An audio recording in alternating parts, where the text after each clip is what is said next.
Ribal, thanks very much for joining us. And I just want to get the connection between you and Bashar al-Assad together. Your father, Rafat al-Assad, his father, Hafez al-Assad, the former leader of Syria, they were brothers, but your family fled when you were a little boy. Tell us what happened. Yes, well, thank you very much for having me. Actually, from what I remember, of course, is that my father had to leave Syria because there was a lot of argument going on inside the Ba'ath Party, also between my father and the president.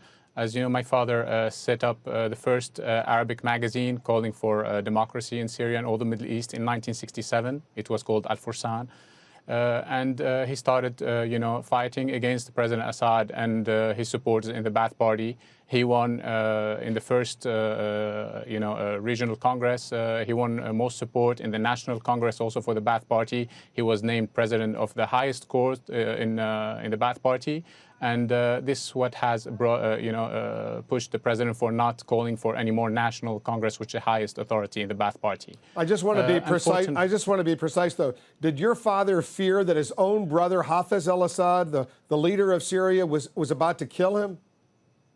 Yes, of course. They actually, former Defense Minister Mustafa Tlass has wrote about it very in his book in 2002, 2003, saying that there was a plot to assassinate my father, and actually, former Defense Minister Mustafa Tlass was supposed to head that plot by inviting my father to lunch and then arresting him, and if he would have, resisted, that they should have killed him. So you've had absolutely no connection with your first cousin, Bashar al-Assad, over all of these years. Is that right?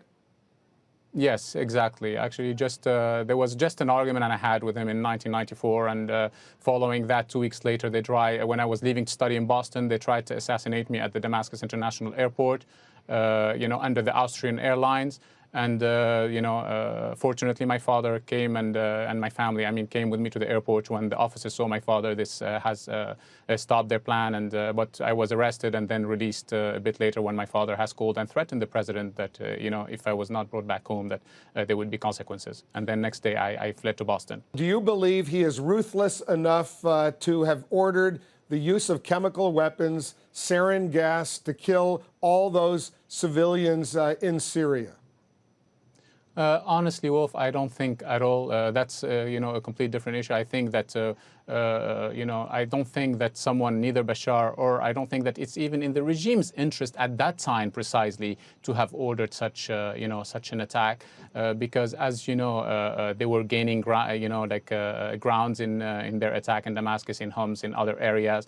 Also, it happened just 3 days after the arrivals of the United Nations investigation team who arrived on Sunday night, and this happened on Wednesday.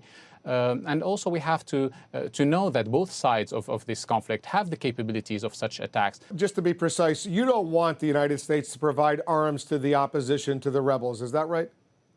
Yes, of course, I'm right, because we don't know who they are. We always have to look at who we are arming, who's on the other side. It's perfect that we want to get rid of this dictatorship. Of course, all of Syrians want that, from all, the communities in Syria, from all the minorities. But we want a genuine democracy. We don't want to see to replace a dictatorship with a theocracy. We don't want to see what went on in Iran over 30 years ago to happen in Syria. We don't want to see what went on in Egypt to happen in Syria. Obviously, your bottom line is you may despise the dictatorship, as you call it, in Damascus, led by your first cousin Bashar al-Assad, but you certainly don't trust the rebels, the opposition fighters who are trying to remove him. We're going to continue this conversation, Ribal. Thanks very much for joining us, Ribal al-Assad.